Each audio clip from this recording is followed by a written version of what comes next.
எல்லாத்துக்கும் வணக்கம். ஒரு சின்ன பொண்ணு கேட்குது, சிஎம் சாருக்கு இந்த ப்ரெஸ் மீட்டு கொடுக்குறதுக்கு போயிருக்குதான்னு கேட்குறேன். அந்த பொண்ணுக்கு நான் பதிலடி கொடுக்குறேன். ஏம்மா 8 கோடி ஜனங்களை காப்பாற்றணும்னு வந்தவனுக்கு ப்ரெஸ் மீட் கொடுக்குறது ஒரு பெரிய சாதனையா? புரிஞ்சுக்குங்க முட்டாள் ஜனங்களை. ப்ரெஸ் மீட் கொடுக்குறது ஒன்றும் பெரிய சாதனை கிடையாது.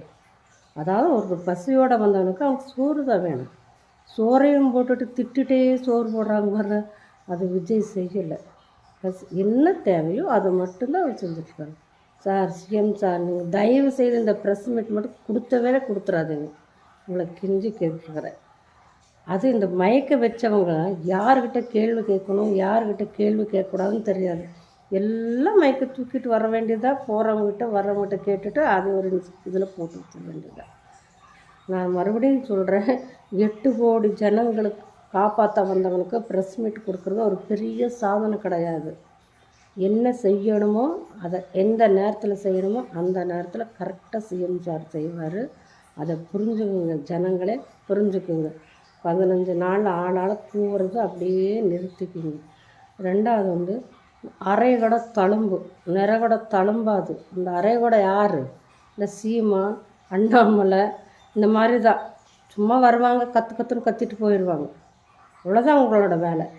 திரும்ப அவங்க எந்த தீர்வும் எனக்கு தெரிஞ்சு இது வரைக்கும் அவங்க எந்த தீர்வும் சொல்லலை.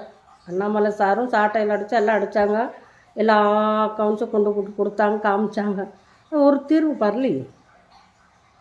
சீமானும் கற்று என்ன தீர்வு பண்ணாங்க?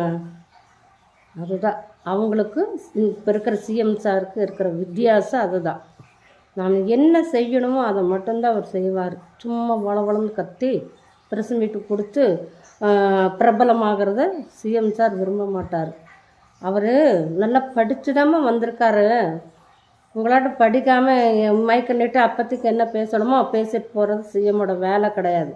8 கோடி ஜனங்களை பார்க்கணும். அவரை அதுக்குண்டான வேலையை தான் பண்ணுவார். இந்த சின்ன சின்ன விஷயத்துக்கெல்லாம் வந்து உங்கள்கிட்ட பேசிட்டு உட்காட்டிருந்தா அவர் என்ன செய்யணுங்கிற ஒரு வேலை இல்லையா? முட்டாள் பசங்க பேசுகிறத பாருங்கள். திட்டக்கூடாதுனாலும் நம்ம திட்டுற மாதிரி வைக்கிறாங்க. வணக்கம்.